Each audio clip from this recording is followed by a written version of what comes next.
दोस्तों, बढ़ते दिनों में मिट्टी की उर्वरकता क्षमता कम होते जा रही है। लगातार रसायनों के उपयोग से मिट्टी मृत होने लग गई है, जिससे किसानों को उत्पादन में कमी और लागत में वृद्धि होने लगी है। अब इस समस्या के निदान के लिए हमें मिट्टी को फिर से उपजाऊ बनाना होगा और उसके लिए मिट्टी में ह्यूमस तत्वों का होना जरूरी है।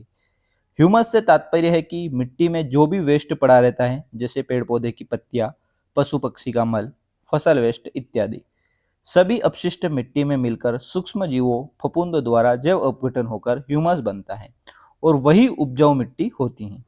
जिस मिट्टी में सूक्ष्म जीव, बैक्टीरिया, फंगस नहीं पाए जाते हैं, वह मिट्टी मृत के समान होती है। चलिए अब मुद्दे पर आते हैं कि मिट्टी की उर्वरता क्षमता कैसे सुधारें। उसके लिए हमें ज़्यादा से ज़्यादा जैव अपशिष्टों को मिट्टी में मिलाना होगा, जैसे सड़ी गोबर की खाद, मुर्गी फार्म की खाद, पेड़ पौधों की पत्तियां, रसोई से निकला जैव अपशिष्ट, सब्जी वेस्ट इत्यादि। और खेतों के आसपास ऐसे पेड़ों को लगाना जिससे वहां पक्षी बसेरा बनाए। पक्षियों के मल में सबसे ज़्यादा फास्फोरस की मात्रा पाई जाती है। दोस्तों, ढेंचा की खेती भी एक ऐसा उपाय है जिसको कर आप मिट्टी को बहुत उपजाऊ बना सकते हैं, जो कि एक हरी खाद बनाने में उपयोग की जाती है।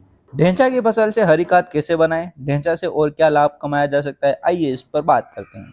ढेंचा एक दलहनी फसल है जिसका वानस्पतिक नाम सेसबेनिया बिस्पिनोसा है। उसका प्रयोग हरी खाद के रूप में किया जाता है और इसके बीजों को मार्केट में बेचकर मुनाफा भी कमाया जाता है।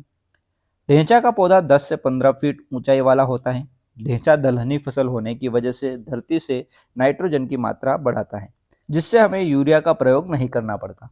ढेंचा की हरी खाद से 22 से 30 किलोग्राम नाइट्रोजन प्रति एकड़ भी मिलती है। फसल के लिए सरकार सब्सिडी भी देती है। दोस्तों, ढेंचा की जड़ों में गांठें बनी हुई होती हैं, जैसे कि आपने कई दलहनी तिलहनी फसलों में देखा होगा। सोया बीज के पौधे को उखाड़ कर देखा हो तो उसकी जड़ों में आपको गांठें बनी हुई दिखी होगी। यह गांठें, जिन्हें नोड्यूल भी कहा जाता है, यह वायुमंडलीय नाइट्रोजन को मिट्टी में स्थिर करते हैं, जिससे खेत की मिट्टी में नाइट्रोजन की कमी नहीं रहती। ढेंचा की फसल खरीफ के मौसम में और गर्मी के मौसम में लगाई जाती है। यदि आप इसे गर्मी में लगाते हैं तो हरी खाद के लिए तो इसे समय से लगाएं, जिससे आपकी खरीफ में लगाई जाने वाली फसल का समय न बिगड़े। फसल 50 से 55 दिन के होने पर, घुटनों के बराबर हाइट होने पर आप खड़ी फसल को रोटावेटर द्वारा मिट्टी में मिला दें। ढेंचा की फसल में 10 से 15 किलोग्राम प्रति एकड़ बीज पर्याप्त होता है। बीज बुआई सीड्रिल मशीन द्वारा की जा सकती है या डायरेक्ट फुंकाई कर भी आप कर सकते हैं। यदि आपको हरी खाद के लिए ढेंचा की फसल लगाना है तो हर प्रकार की मिट्टी उपयुक्त है। यदि बीज प्राप्त करने के लिए करनी है तो काली मिट्टी और सामान्य पीएच वाली जल भराव वाली मिट्टी में भी इसकी खेती आसानी से की जा सकती है।